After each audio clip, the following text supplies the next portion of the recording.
Alright, this is Chat UTD and my preview of the Fulham game and lots of other stuff going on around the club as always as well. Massive game at the weekend. On the back of the wins against City and Arsenal, I'm sure that Carrick and his coaching staff and hopefully the team will be acutely aware of the glare that's going to be on them in this game. Because historically over the last few seasons, this has been the type of game that we've struggled in, particularly when we've had a big result previously. So it's been fantastic beating City and Arsenal, but every United fan I've spoken to has said it'd be interesting to see how we get on at the weekend against that different calibre of opposition. For me, it's about levels, as I mentioned several times recently. It's about levels of engagement, motivation, desire to win the ball back, keep the ball out of the net, body language, not taking shortcuts on or off the ball, discipline, and going into every passage of play, every duel, as if your life depends on it. And United have, again, historically struggled to do that game after game after game. If we do that against Fulham, are we good enough to beat them? Yeah, absolutely we are. Fulham aren't a team that's sitting a low block, I don't think. I think they're a team that plays their football. The problem we've had with Fulham previously is that maybe it's not floated the players' boat. At Craven Cottage in the second game of the season, we actually played pretty well for the first 5-10 minutes. Well, in fact, no, we didn't play pretty well. We played very well for the first 5 or 10 minutes. But we couldn't sustain the performance. And again, historically, that's been a problem for this team. And Carrick's had a full week to work with them.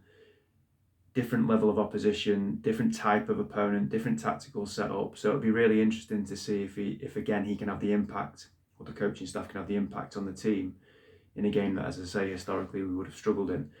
This is the one that if you win, and you, particularly if you play well,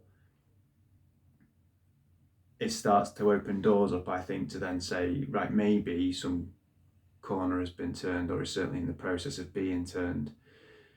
And I just don't want to go down that road again where we've got our hopes up and you almost think, well, this time it's going to be different because this time it's Carrick and it's a new coaching setup and it's been so fantastic against City and Arsenal, and then it just like bursts your bubble and you come back down to earth.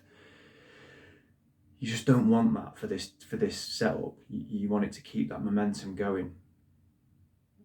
So a really important game and one that we should win, really, I think. Team news: Dorgu is out for apparently around 10 weeks with a hamstring injury, which is a massive blow because he's really emerged in this last month or so, and it's great to see a player who's come in and maybe struggled initially, although you could see his potential, but not just continue to struggle. You're starting to see light at the end of the tunnel for him, because so many young players and players in general actually have come to United, struggled initially and just never got off the ground. It's just continued to be one long struggle for them. But you look at his performances over this last month or so, even towards the back end of when Amrin was here, and he looks much more confident, but also his end product is better, his productivity, his input is better. He scored the winning goal against Newcastle, obviously whilst Amrin was still here, a stunning goal. He scored the winning goal, well, not the winning goal, but one of the decisive goals against City to make it 2-0 in the derby, and he scored a fantastic goal against Arsenal. So there's 3, what you could say, match-winning interventions from the lad. So he's not just improved and it's a steady improvement, he's become a bit of a match winner for us. That's 9 points that he's helped us to get from those 3 games. And a real blow that he's out, and hopefully it's not as long as they're suggesting. Cunha can come in and play there, or Cunha could play central and either Mbumo or Ahmad could go out wide.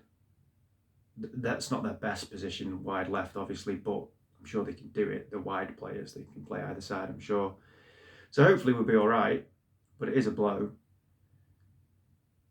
But yeah, as I say, a big game. In particular, I think with looking at the table, another 3 points with those around us floundering. It's every week if you get another 3 points, it's a big 3 points towards that end goal, which we have of finishing in Europe. and maybe even putting a little bit of daylight between yourselves and those behind you. Other sort of topical news, I think I'm right in saying that De Zerbi's left Marseille, which has opened up the conversation that perhaps as a manager that Ineos already like, it brings his name to the forefront in terms of the next permanent head coach of United. I repeat what I said the other day. If Carrick gets United into particularly Europa League or Champions League, and De Zerbi's free, I'd keep Carrick, because I think he will have built up momentum, he'll have built up camaraderie, he'll have built up something of a subculture within the team, and it's not worth throwing that away for De Zerbi. I don't think De Zerbi is that good a manager or coach to do that for. And not knowing all the details, the early suggestion is that he's left Marseille because of issues around control, and the club wanted to go in a different direction to him. So when you look at what happened with Amorim, is he really the profile of manager that Ineos want to be bringing in, given that they obviously want to be in control? I think if it was an Ancelotti, if it was an Enrique, they would concede some of that control. I don't think they would do it for De Zerbi, and if that's their ethos, I don't think he's worthy of that. He's not a good enough manager to concede control to. I'm sure he knows a lot more about football than Jason Wilcox, but so did Ruben Amorim. Didn't stop them being sacked. So it's not a fit for me. It's not a match. So I don't think it's a massive upgrade on what we've had before, but that's one to keep your eye on. And I'm sure a story that'll grow legs, particularly if we do struggle, which obviously I hope we don't.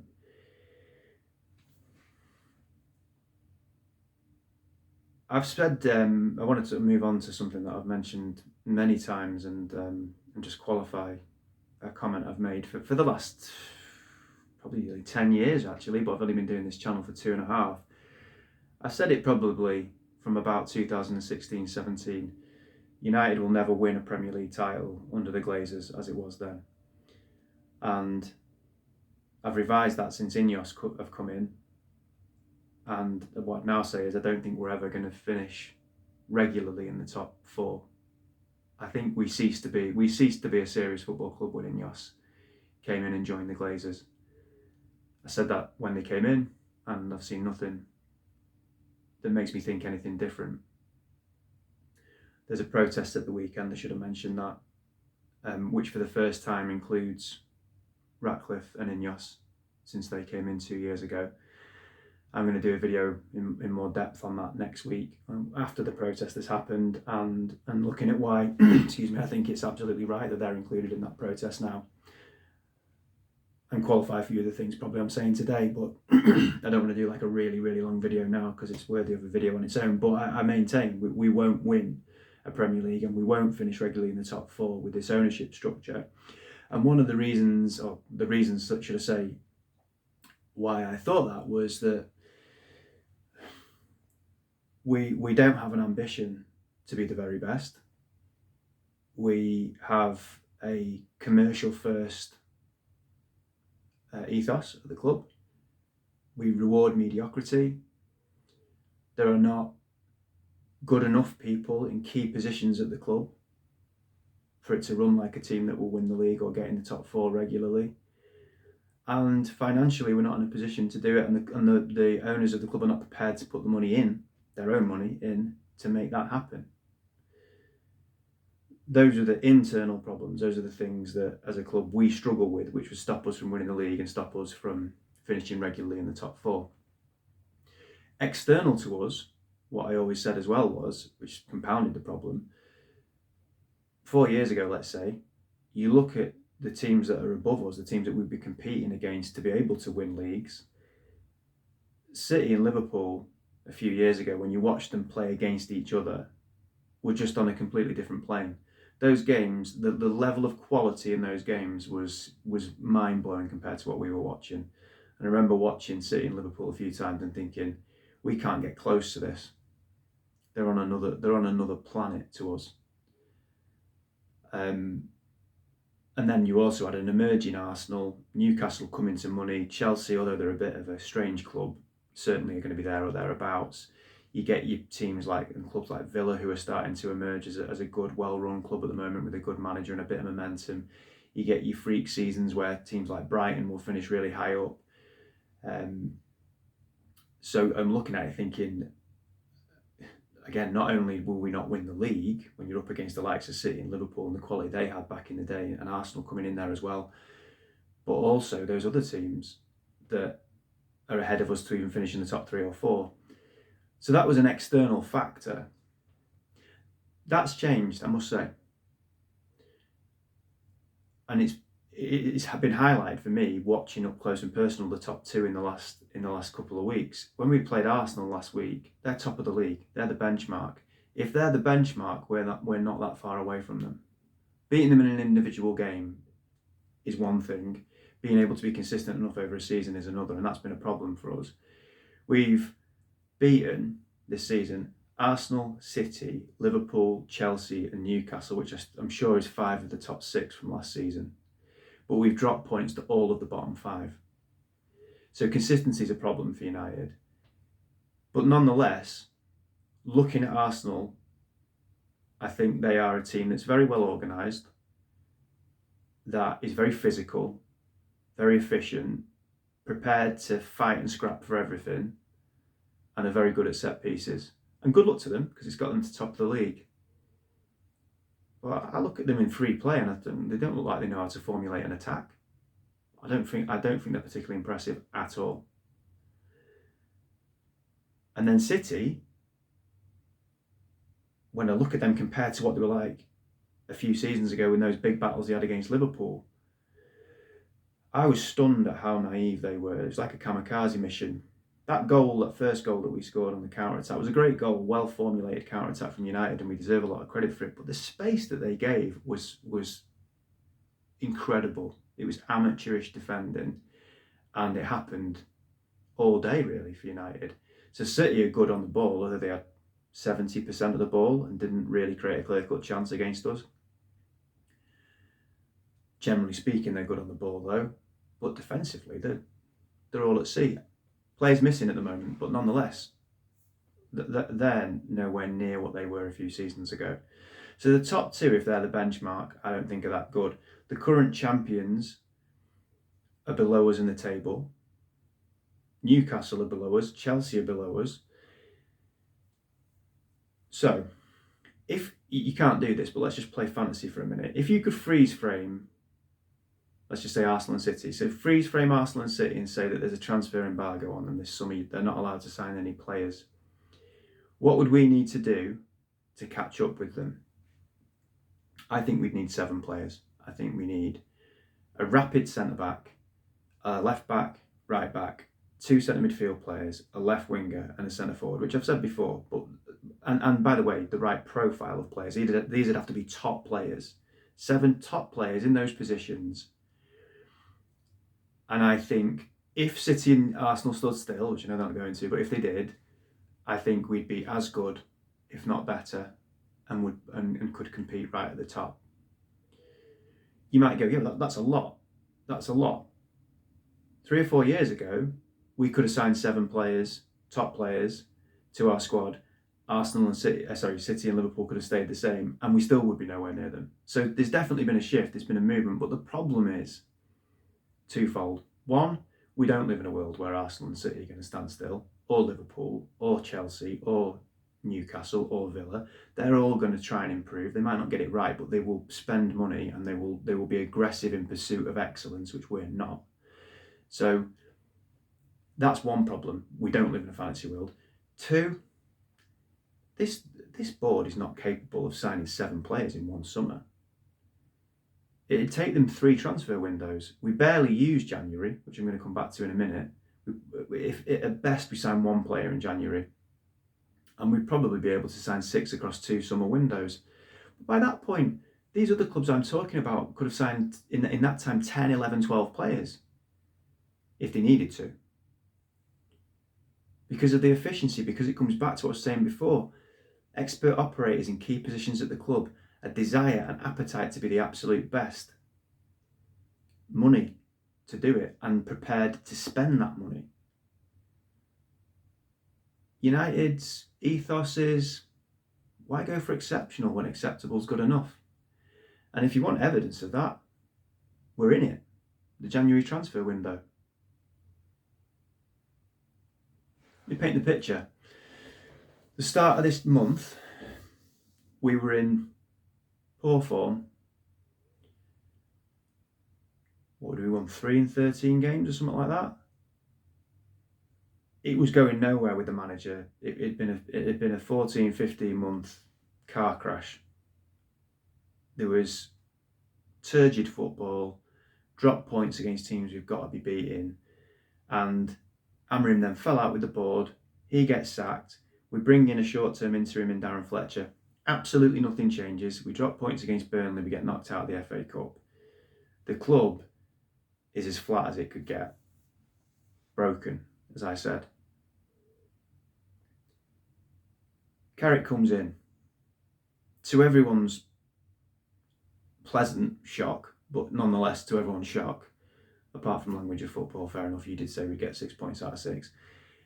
We get 6 points out of 6 against City and Arsenal. And all of a sudden, there's hope, there's optimism. And all of a sudden, we're 4th, 4 points clear of 7th, and with all those around us inconsistent and flailing. And a huge opportunity to nail down a place in the best European competition for next season. So with a few days to go in January, what are the club doing in the January transfer window? Nothing. Because they are short-sighted enough to think, well, that means everything's all right.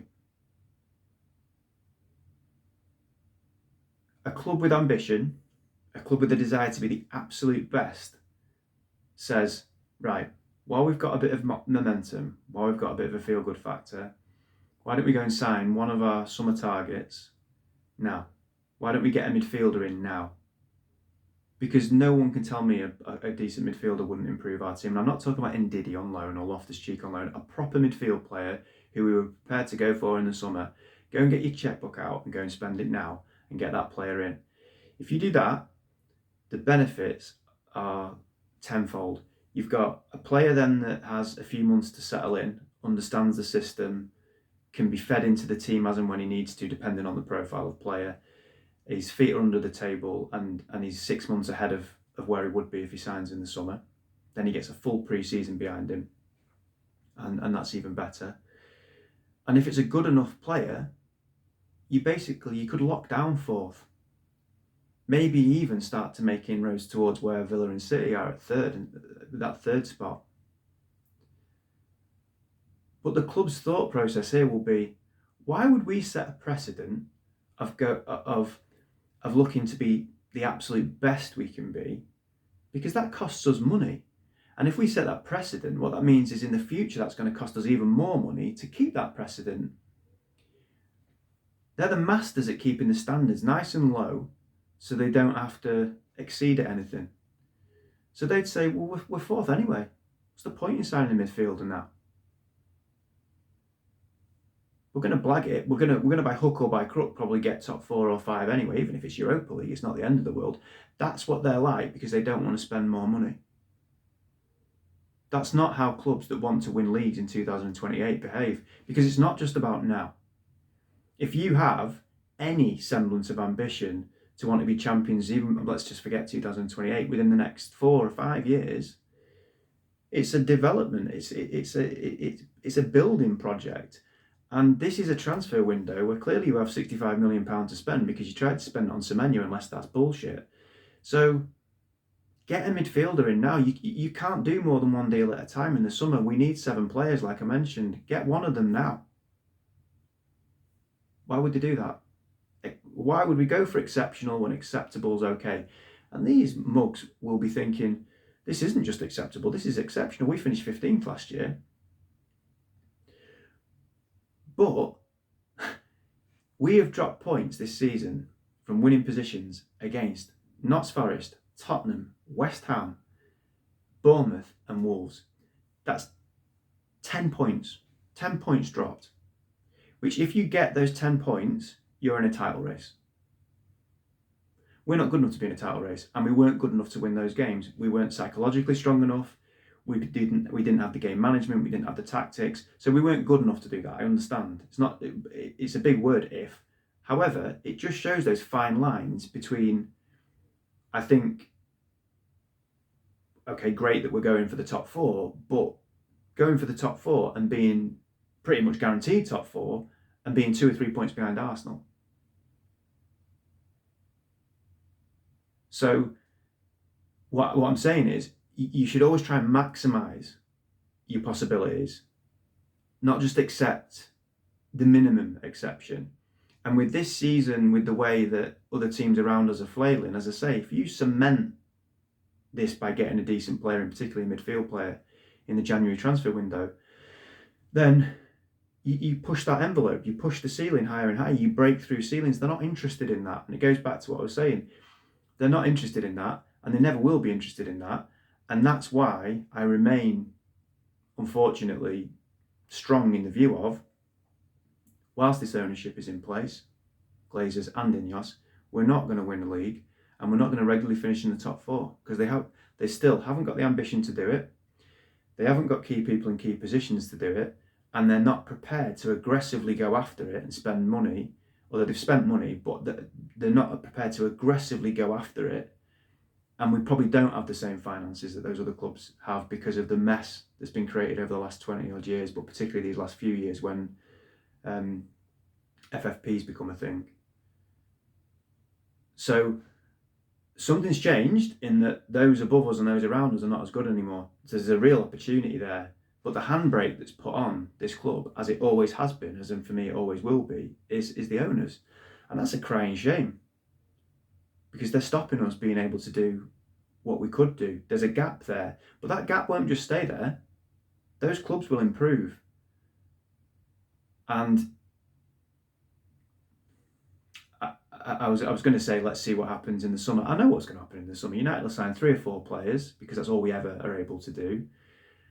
We'll be in Europe next season. It looks like that anyway, which means we have at least 8 extra games. We might even have more, hopefully, if we get through that first group phase. We haven't got a squad at the moment that's particularly good, just dealing with the Premier League. So how does that keep getting better? Anyway,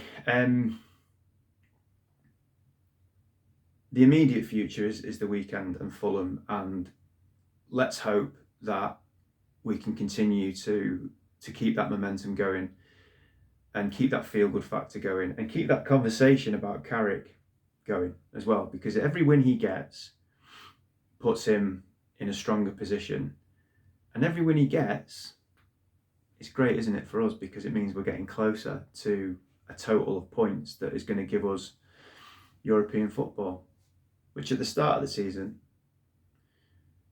I think was certainly debatable, let's put it that way, as to whether we could get it or not. So let's hope we get another win this weekend. Up the Reds and Glazers out.